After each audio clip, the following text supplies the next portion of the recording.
ஓம் சாய்ராம். என் அன்பு செல்லமே, என்னுடைய அழகான தங்கமே, தவறுதலாக எந்த ஒரு விஷயத்தையும், அதாவது எதிர்மறையாக எந்த ஒரு விஷயத்தையும் நினைக்காதீர்கள். எப்பொழுதும் நல்லபடியான விஷயத்தை மட்டுமே நினைத்து கொள்ளுங்கள். எதிர்பாராத வழிகளும் வேதனைகளும் எப்போ பார்த்தாலும் உங்களுடைய வாழ்க்கையில் நினைத்து கவலைப்பட்டு கொண்டு இருந்தீர்கள் என்றால் என்ன செய்ய முடியும்? அதற்காகத்தான் நான் சொல்கிறேன், எதையும் எப்பொழுது போட்டு குழப்பிக்கொள்ளாதீர்கள். உங்களுடைய வாழ்க்கையில் நான் இருக்கிறேன். நல்ல விஷயத்தையும் நல்லதொரு யோகமான விஷயமும் கூடிய விரைவிலேயே உங்களுக்கு நடக்கும். அதனால் நீங்கள் எவ்விதத்திலேயும் எதையும் நினைத்து பயப்படாதீர்கள் என்று நான் சொல்கிறேன். ஆனால் நீங்கள் எப்போ பார்த்தாலும் பயந்துக்கிட்டு உங்களுடைய வாழ்க்கையில் ஏதாவது ஒரு விஷயத்தை போட்டு குழப்பிக்கிட்டு எதற்காக இருக்கிறீர்கள்? அப்படியெல்லாம் உங்களுடைய வாழ்க்கையில் நீங்கள் கவலைகளோடு இருக்க வேண்டும் என்ற அவசியம் அல்ல. நிதானமாக இருந்தாலே போதும். எப்பொழுதும் நான் என்றுமே உனக்கு பாதுகாப்பாக இருப்பேன். என்றுமே உனக்கு யோகத்தை நிறைந்து உனக்கு என்னெல்லாம் தர வேண்டுமோ அத்தனையும் உனக்கு நான் தருவேன். நான் உன்னை இவ்வுலகத்திற்கு கொண்டு வரும் பொழுது உனக்கு என்ன செய்யலாம், ஏது செய்யலாம், என்ன விஷயத்தை உன்னுடைய வாழ்க்கையில் நான் நடத்தி கொடுக்கலாம் என்பதன் முடிவோடு தான் உன்னை இங்கு கொண்டு வந்தேன். அதை விட்டுவிட்டு உனக்கு கஷ்டத்தை மட்டும் கொடுக்கலாம், நஷ்டத்தை மட்டும் கொடுக்கலாம், உனக்கு கவலைகளை மட்டுமே கொடுக்கலாம் என்பது என்னுடைய எண்ணமே கிடையாது. நீங்கள்தான் தவறாக நினைக்கிறீர்கள். ஆனால் உங்களுக்கு நான் முடிவெடுத்து வைத்திருக்கும் விஷயங்கள் நலம் வளம் இதுதான். புரிந்ததா? எதிர்பாராத சில நேரத்தில் எதிர்பாராத சில விஷயங்கள் எதிர்பாராத நேரத்தில் நடக்கும் பொழுது என்னிடம் சொல்வீர்கள், நான் இதையெல்லாம் நினைத்து கூட பார்க்கவில்லை, ஏதாவது தவறுகள் நடக்குமோ என்று நான் நினைக்கும் பொழுது தவறுகள் நடந்தது. ஆனால் நான் நல்ல விஷயம் நடக்கும் என்று நினைத்தேன். ஆனால் எனக்கு நல்ல விஷயங்கள் எதுவும் நடக்கவில்லை. எனக்கு இப்பொழுது புரிகிறது, எனக்கு நல்லது நடக்குமா நடக்காதா என்பதை நான் புரிந்து கொண்டேன். என்னுடைய வாழ்க்கையில் நான் எதிர்மறையாக ஒரு விஷயத்தை நினைக்கும் பொழுது அது எதிர்மறையாக நடக்கிறது. அதுவே நான் நல்லதாக நினைக்கும் பொழுது நல்லதான் நினைக்கிறது. ஆனால் என் மனம் ஆனது அடிக்கடி எதிர்மறையானதை பற்றியே யோசித்து கொண்டு இருக்கிறது என்று.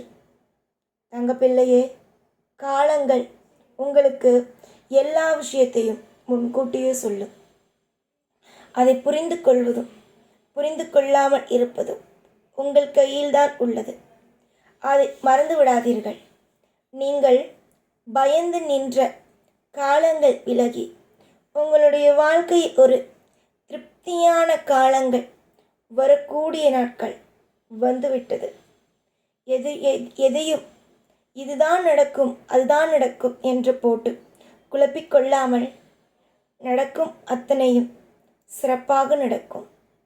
நடக்கும் அத்தனையும் யோகமாக நடக்கும் என்று உங்களுக்கு நீங்களே ஆறுதலாக இருங்கள். உங்களுடைய வாழ்க்கையில் தெய்வம் ஆறுதல் கூறவில்லை, எனக்கு இவன் ஆறுதல் கூறவில்லை, எனக்கு அவன் ஆறுதல் கூறவில்லை என்று நினைக்காமல் உங்களுக்கு நீங்களே ஆறுதல் கூறிக்கொள்ளுங்கள். உங்கள் வாழ்க்கை நிச்சயமாகவே செழிக்கும். துரோகிகள் இங்கு பல பேர் இருக்கும் பட்சத்தில் உங்களை அந்த துரோகிகளிடமிருந்து காப்பாற்றும் சக்தியும் எனக்கு உண்டு.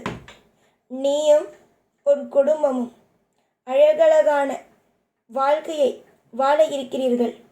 இப்பொழுது இருக்கும் இந்த சூழ்நிலைகள்தான் உங்களுக்கு பயத்தை ஏற்படுத்தி தருகிறது. ஆனால் இந்த சூழ்நிலைகள் ஒட்டுமொத்தமாக மாறும். அப்பொழுதுதான் தெரியும் உங்களுக்கு நான் எவ்வளவு பெரிய நல்ல விஷயத்தை எல்லாம்.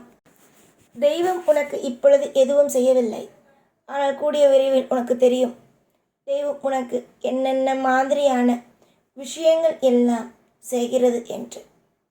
உன்னுடைய துரோகங்கள், அதாவது உனக்கு மற்றவர்கள் செய்தார்கள் அல்லவா, உன்னுடைய வாழ்க்கையில் அது எல்லாவற்றையும் அவர்களுக்கு நான் திரும்பவும் கொடுப்பேன்.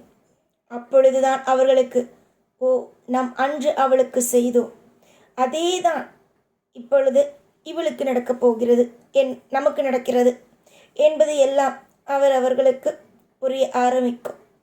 கண்மணியே, பயப்படாதே. எது செய்தாலும், யார் என்னதான் சொன்னாலும், என்ன விஷயத்தை தான் உன்னுடைய வாழ்க்கையில் மற்றவர்கள் ஏதாவது ஒன்றை செய்தாலும், தயவு செய்து ஒன்றையும் நினைத்து பயப்படாதே. அவர்கள் செய்யும் விஷயத்திற்கு அவர்களுக்கு நான் தண்டனை கொடுப்பேன். காலமும் நேரமும் மற்றும் பல சுவாரஸ்யமான விஷயங்களும் இனி வரப்போகும் நாட்களில் உனக்கு திருப்தியாக அமையும். நீ என்ன எதிர்பார்த்தாய்? சொல் பார்ப்போம். உன் வாழ்வில் நல்லது நடக்க வேண்டும் என்று. அது நடக்கும். அதிலெல்லாம் குறைகள் எதுவும் வராது. இப்பொழுது இருக்கும் இந்த சூழ்நிலைகள் முற்றிலுமே மற்றவர்கள் உன்னுடைய வாழ்க்கையில் எப்படி உன்னை வைத்திருக்கிறார்கள், வீட்டுக்கு உன்னை கூப்பிடுகிறார்களா, உன்னிடம் பணம் இல்லை, பதவி இல்லை, உன்னிடம் என்ன இருக்கிறது, ஏது இருக்கிறது என்பதையெல்லாம் பார்க்கிறார்களா என்பது போலவே தான் நீ என்ன செய்ய வேண்டும், நீ எப்பொழுதும் தெரிந்து கொள்ள வேண்டும் என்பதற்காக நான் உனக்கு ஒவ்வொரு விஷயத்தையும் செய்து கொடுக்கிறேன். உனக்கு மற்றவர்களை காட்டுகிறேன். இதை புரிந்து கொண்டாய் ஆனால் உனக்கு மற்றவர்கள் யார் என்பதும் புரியும், தெய்வம் யார் என்பதும் புரியும். ஆனால் அதை விட்டுவிட்டு மற்றவர்கள் எல்லோரும் நல்லவர்கள்தான், மற்றவர்கள் எல்லோரும் எனக்கு பிடித்தது தான் செய்கிறார்கள், ஆனால் தெய்வம்தான் எனக்கு ஒன்றுமே செய்யவில்லை என்று நீ சொன்னாய் ஆனால் நிச்சயமாக வாழ்க்கையில் அடுத்தடுத்தும் நிறைய கஷ்டங்கள் வரும். அதுவும் மற்றவர்களாலேயே. உன்னுடைய சோகத்தை முடித்து உன்னுடைய வாழ்க்கையில் திருப்தி என்பதை கொடுத்து உனக்கு 4 பேத்துக்கு மத்தியில் உன்னுடைய வாழ்க்கையில் பல விஷயங்களை அற்புதமாக நடத்தி கொடுப்பது என்னுடைய வேலை. உன்னுடைய சோகத்தை மறைக்க வைப்பேன். உன்னுடைய சோகங்களை முற்றிலுமாக நான் வெளிக்கொண்டு வந்து உனக்கு கவலையே இல்லாமல் ஆக்குவேன். என்னால் முடியும். ஆனால் கொஞ்சம்தான், ரொம்பெல்லாம் அல்ல, கொஞ்ச நேரம் காத்திரு. முற்றிலுமே கவலைகளை ஒழித்து திருப்தி என்ற ஒன்றை தருகிறேன். எல்லாமும் நன்மையே நடக்கட்டும். யோகமே உனக்கு கிடைக்கட்டும். சகலமும் உன்னுடைய வாழ்க்கையில் இன்பமாகவே அமையட்டும். துரோகிகள் என்ன செய்தாலும் திரும்ப தருவதற்கு தெய்வம் இருக்கிறது அவர்களுக்கு என்று நினைத்துக்கொள். முற்றிலும் நானே பொறுப்பு. உன் வாழ்க்கைக்கும் உன் குடும்பத்தில் இருக்கும் அத்தனை பேருடைய வாழ்க்கைக்கும் நான் பொறுப்பு. என்னதான் பிரச்சனையோ பார்த்து கொள்ளலாம், எல்லாம் சரிப்படுத்துவேன். இந்த பதிவு உன்னுடைய வாழ்க்கையை முற்றிலுமே மாற்றும் காரணம் என்ன தெரியுமா? மற்றவன் என்று இல்லாமல் நம் வாழ்க்கை நமக்கு நல்லதை செய்கிறது என்று உனக்கு புரிய வைக்கத்தான் இந்த வாக்கு உன்னை தேடி வந்தது. கூடிய விரைவில் நான் உனக்கு யோகத்தை செய்வேன். கவலைப்படாதே. நன்மை நடக்கட்டும். ஐஸ்வர்யங்கள்